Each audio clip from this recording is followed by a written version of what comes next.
This is Randy Rosetto with HubCityPreps.com with the video edition of the Patriot Podcast, sponsored by Grease Monkey. I am out at the high school with two of the Lady Patriots volleyball players. I think I mentioned this to the coach. I can't say newcomers or anything like that, or veterans, because you guys have all been around since day one. Right. But I'm with Campbell Beeler, who graciously interrupted her breakfast, and Braylee Barron, two of the girls who have been around, like I said, from the beginning. Watching you guys the 3 times I think I had this year, the difference between last year and this year is that you guys have taken that talent, put it with experience, and now different girls are kind of filling some different roles for you guys. Coach talked to me a little bit about it. That's part of growth, but you guys have gotten a lot better because of that. Campbell, how different are you guys now this year, especially as you're getting past the halfway point where we're getting to the really important part of the season? Right. Like as you said, the team's pretty similar to last year, but also a lot different. Even though it's a lot of the same girls, I think a lot of us have matured on the court and off, and so I think that's kind of been a vital part in this season. And I don't know if you can tell, but playing wise, I think you can just tell we're more sound, we're more control most of the time, and it's just a lot more faster paced game, but we're handling it well because we've gotten that experience from last year playing at the varsity level. And Braylee, I mean this in a good way, you guys don't have to over rely on anybody anymore because you've got different girls who can jump in and do some different things. Much tougher does that make you?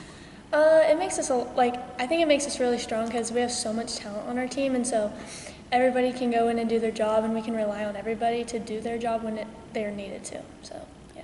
And having somebody pushing you, I know you guys are still juniors, sophomores, one freshman on varsity? Yes, sir. Yes, sir. But having girls who push you, who make you better each day in practice, and I hear that practice has gotten a little bit different. I'll let you guys talk about that in a minute.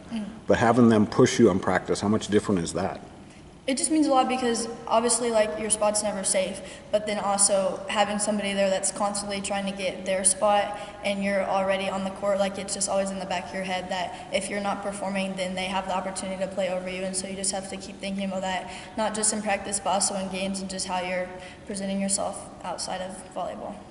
And Braylee, it's kind of on the older girls to tell the younger girls, I want you to push me. I want you to keep getting better because at some point you're going to have to pass a torch to them. Yes, sir. It's really important that everybody just pushes each other because in the end it all makes us better, and I think that's what has helped us a lot as a team because everybody's pushing each other and fighting for their spot, but also competing, and it's really making us together. Okay, so I mentioned there's an urban legend that practices have gotten a little bit more competitive. They've been ramped up a little bit. What has that been like, Campbell? Describe how practices are different now. Honestly, I'd just say we're doing more, we're doing a lot of the same drills and stuff that we did last year, but she'll set goals and they'll kind of be more competitive goals. If we don't reach those, then we have to run. We'll set goals at the beginning of practice, just stuff like that, just to hold us accountable. But also, like we said earlier about having the girls to pass the torch to, we're trying, not just us playing ourselves, thinking about ourselves, trying to get stats, whatever. We have to think about what we're going to leave after we graduate, what she's going to be left with, and how she's going to grow her program with the girls that are still behind. So honestly, we've just been trying to set a good example in practice, trying to keep the energy high most of the time, and just trying to make it enjoyable for those underclassmen because we have a year and a half left. Yeah. We don't really have it seems like a lot, but honestly, if you look at it, we don't have that much time. So really, it's just trying to set a good example for those girls so they'll help her out when we go. No, wait till you get older. Those things go a little bit faster. And as the father of a junior in high school, I can tell you slow down a little bit. Tap the brakes.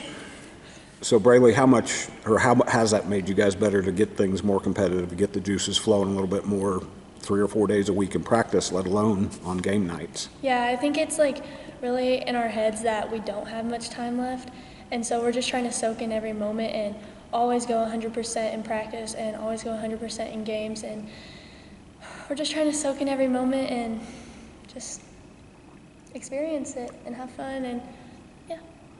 So watching you guys the other day, you guys are the team to beat in your district. I don't think that's surprising anybody or telling any secrets. Right. Campbell, how do you make sure that you come out every Tuesday and Saturday and are playing at a peak level, because you know that you want to get better and better so that when the playoffs get here, you're playing at that level. Right. So we actually talked about that earlier. Our preseason was pretty tough this year. It wasn't like last year. We had a lot of harder teams, and the record probably hasn't been exactly what we wanted to, but also the games that we've lost, we've learned a lot. And not saying that district is going to be completely easy. Like, we still have to be able to keep our side of the court clean and know what we're doing, even though the games aren't necessarily going to be as hard talent-wise.